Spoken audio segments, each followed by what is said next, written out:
আসন্ন জাতীয় সংসদ নির্বাচন ঘিরে দেশে বিভিন্ন ধরনের নাশকতার আশঙ্কা রয়েছে।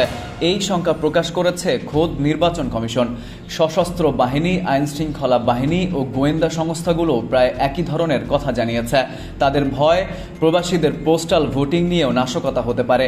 নির্বাচনকালীন সময়ে অবৈধ অস্ত্রের যোগান আসতে পারে। সোশ্যাল মিডিয়া ও কৃত্রিম বুদ্ধিমত্তা ব্যবহার করে গুজব ছড়ানো হতে পারে। এতে প্রশ্নবিদ্ধ হতে পারে পুরো নির্বাচনের গ্রহণযোগ্যতা। নির্বাচন উপলক্ষে সম্প্রতি ইসিতে অনুষ্ঠিত উচ্চ পর্যায়ের আইন শৃঙ্খলা রক্ষা সংক্রান্ত বৈঠকের কার্যবিবরণীতে এসব তথ্য উঠে এসেছে।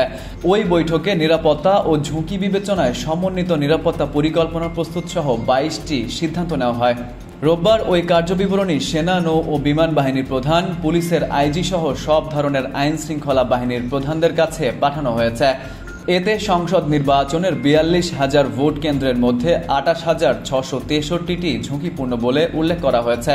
ইসি সূত্রে এসব তথ্য জানা গেছে। এ বিষয়ে জানতে চাইলে নির্বাচন কমিশনের সিনিয়র সচিব আক্তার আহমেদ বলেন, নাশকতার শঙ্কা আছে। তথ্য প্রযুক্তির অপব্যবহার করে পরিস্থিতি ঘোলাটে করতে পারে। তফসিল ঘোষণার আগে চলতি মাসে আইন শৃঙ্খলা বাহিনীর সঙ্গে আরেকটি বৈঠক হবে। সেখানে করণীয় নিয়ে আরও বিস্তারিত আলোচনা হবে।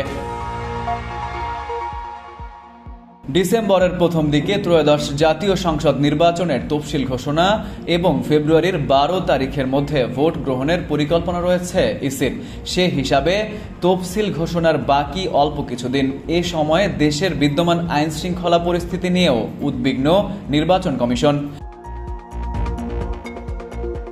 Farid U Ahmed, IBTV USA।